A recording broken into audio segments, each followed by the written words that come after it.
The sun had barely risen, but Ethan was already awake, sitting on the edge of his bed, staring at the same cracked wall he'd seen for years. Every morning felt the same, heavy, hopeless, and empty. He had failed again. Another business collapsed. Another dream gone. His friends had stopped picking up his calls. His family, once proud, now looked at him with silent disappointment. Ethan whispered to himself, "Maybe I'm just not meant for anything." It was the kind of sentence that crushes the soul, quiet but deadly. He walked out of his small house and wandered aimlessly through the streets, searching for answers he couldn't find. At the edge of a quiet park, he saw an old man feeding pigeons. Ethan sat beside him, exhausted and broken. For a long while, neither of them spoke. Then the old man said gently, "You look like someone who's lost everything." Ethan gave a bitter laugh. "I have. My dreams, my respect, my purpose." The old man nodded slowly, as if he'd heard those words 1,000 times. Then he asked a simple question. "Do you know what's written on the tombstones of failures?" Ethan looked at him, confused.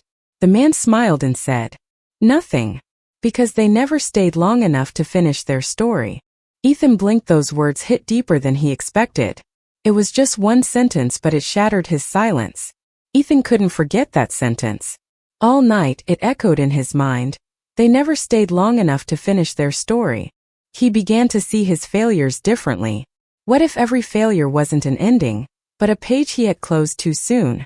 The next morning, for the first time in months, he woke up with a plan.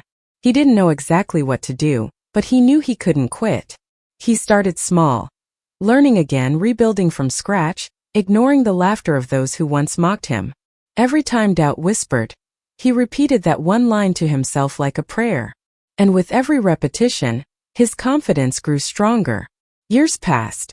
Ethan's small efforts grew into a business, one that finally worked. But more than the success, what changed was him. He was calmer, wiser, and grateful for every failure that had taught him something. One day, during a business event, a young man approached him and said, "Sir, I've failed so many times, I think I should just give up." Ethan smiled. He looked at the young man and said the same words that had once saved him. "Do you know what's written on the tombstones of failures? Nothing. Because they never stayed long enough to finish their story." The boy's eyes filled with tears.